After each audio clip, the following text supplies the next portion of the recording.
We were first introduced to Jim Carrey in 1983 when he appeared on The Tonight Show. His eccentric personality, Elvis Presley impersonation, and manic humor made him a crowd favorite. From there, he landed a recurring role on In Living Color. Don't worry, folks. I'm a fire marshal.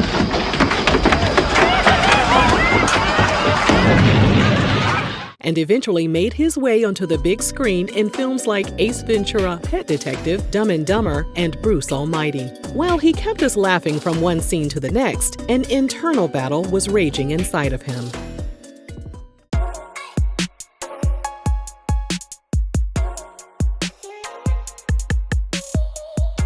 Juicy, tender, and packed with so much flavor. Check out our new selection of brisket beef jerky, available in lemon pepper, smoky Texas barbecue, volcanic jalapeno, and more. Visit rrgsnacks.com to purchase a bag, or 2, or 3. Jim Carrey was born on January 17, 1962, to Kathleen and Percy Carey. His mom was sick for most of his childhood, and she developed a dependency to medication. Jim told The Hollywood Reporter that because she was frequently in an altered state, he always felt abandoned by her. When asked where he discovered his sense of humor, he told CBS, "I had a sick mom, man. I wanted to make her feel better." His dad was a failed musician who made a living as an accountant.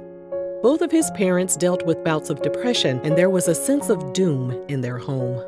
During a chat with Interview magazine, Jim said most of his childhood was spent in solitude. He would stare at himself in the mirror for hours and make funny faces. He added that he never even realized he was supposed to be socializing with other people because he was having so much fun by himself. After his dad was abruptly laid off from the accounting firm, his dad found work at a tire factory in Scarborough, Ontario, and the family relocated to a house next door to his new job. Jim, who was 14 at the time, had to enroll at a new high school and had trouble connecting with his fellow classmates. After school, he and his siblings would go to his dad's job and worked as janitors and security guards to make more money for their family. He told Rolling Stone that things at work were stressful. The Carey family and their Jamaican and Indian co-workers engaged in numerous battles. Jim said his dad went from being colorblind to temporarily becoming a bigot, and the rest of their family went right along with it. Jim said, "We were all so angry. I lived my life just waiting for somebody to look at me the wrong way." Convinced he was destined to be a factory worker for the rest of his life, he dropped out of school at the age of 16. He told Inside the Actors Studio that after dropping out of school, his desire to get to know people and make friends decreased even more. His entire family eventually quit the factory, moved into a Volkswagen van, and traveled around to various campgrounds, and they even slept on Jim's eldest sister's lawn at times. Although they had nothing, Jim said it was the happiest time of their lives. As he became more interested in comedy, he started performing at local clubs. He saved up enough money and moved to Los Angeles when he was 19 and earned the leading role on an NBC series called The Duck Factory. With a little bit of money rolling in, he sent for his parents to live with him in LA.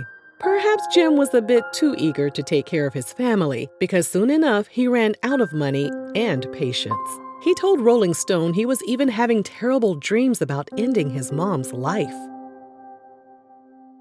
As the money dwindled away, Jim said he went bankrupt.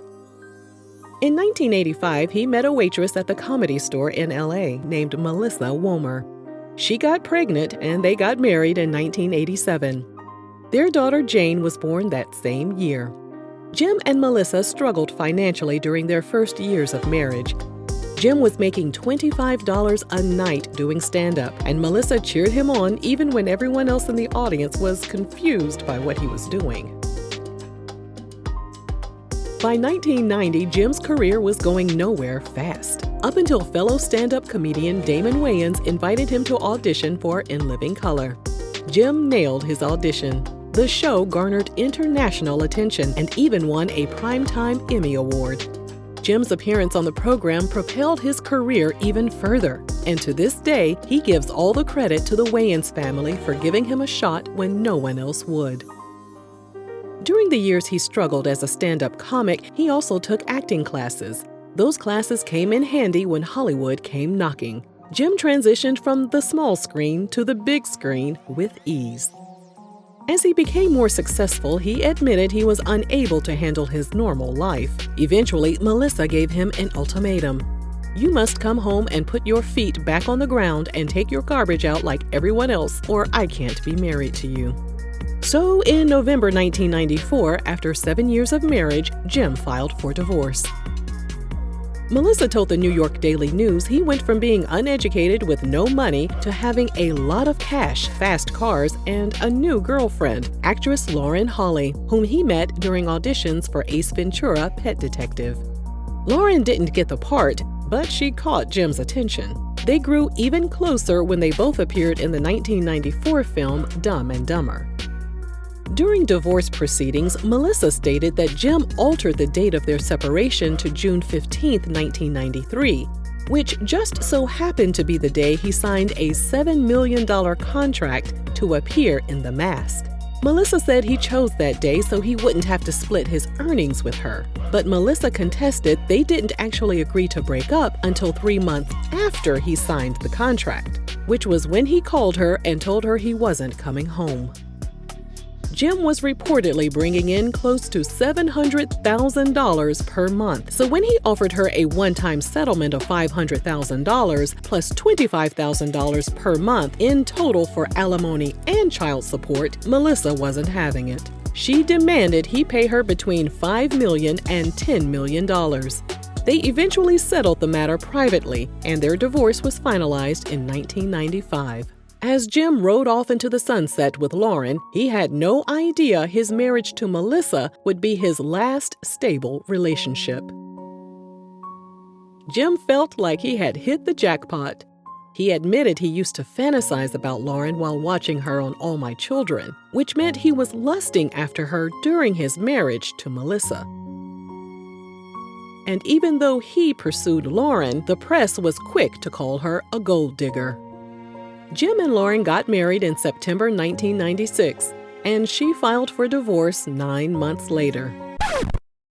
According to E! News, she asked for spousal support and half of his earnings during their time together, including his $20 million paychecks from The Cable Guy and Liar Liar. The terms of their settlement were kept confidential. In 1999, he got engaged to his Me, Myself, and Irene co-star Renee Zellweger, but they broke up just 1 year later.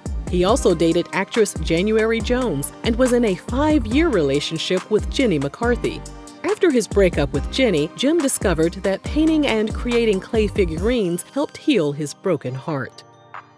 In 2012, he began a relationship with a makeup artist named Catriona White. They dated on and off, and even after Catriona married a man named Mark Burton in 2013, she reconciled with Jim several times while she was still legally married. According to the New York Daily News, Catriona told a friend her relationship with Jim was a roller coaster. She said she was madly in love with him, but would feel extreme sadness every time she felt him slipping away. Sadly, on September 28, 2015, just days after Jim ended their relationship for the last time, 30-year-old Catriona took her own life with medication she secretly took from Jim's home. The medication was prescribed under his alias, Arthur King. Despite Jim being a pallbearer at her services, Catriona's mom and estranged husband took him to court and blamed him for her passing. In their case, they claimed Jim had infected Catriona with 3 STDs during their time together, and they also said he supplied her with the medication on her final day. Jim clapped back and said Catriona attempted to extort him back in 2013 by threatening to reveal the false STD allegation to the public. In the end, the case was dismissed and no further details were given. As of this video, Jim is as dedicated to his craft as ever, although he has learned to scale back on completely transforming into a character. When he played the late comedian Andy Kaufman in the film Man on the Moon, he told Entertainment Weekly that he wouldn't even respond to people unless they called him Andy. He added, "I was so deep into it that it was scary for a lot of people around me."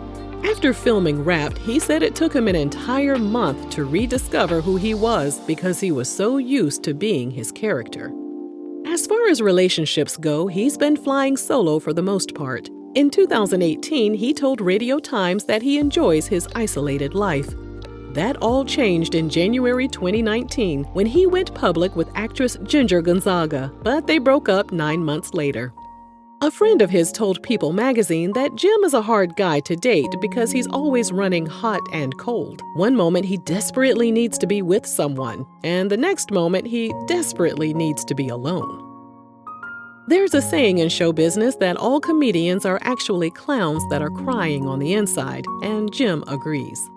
He told Entertainment Weekly that he leaned on substances and a Prozac prescription for many years to deal with his bouts of depression. He eventually weaned himself off the medication, he abstains from most substances, and he tries to limit his coffee intake to keep himself balanced. These days, he's still acting and also makes time to pursue his passion for creating art. He's a proud grandfather, and he finally feels like he has overcome most of his mental struggles. He told CBS News that the low level of despair that he felt for so long has finally subsided, and now he's happy. For the most part. Let us know if you enjoyed this video, and thanks for watching RRG.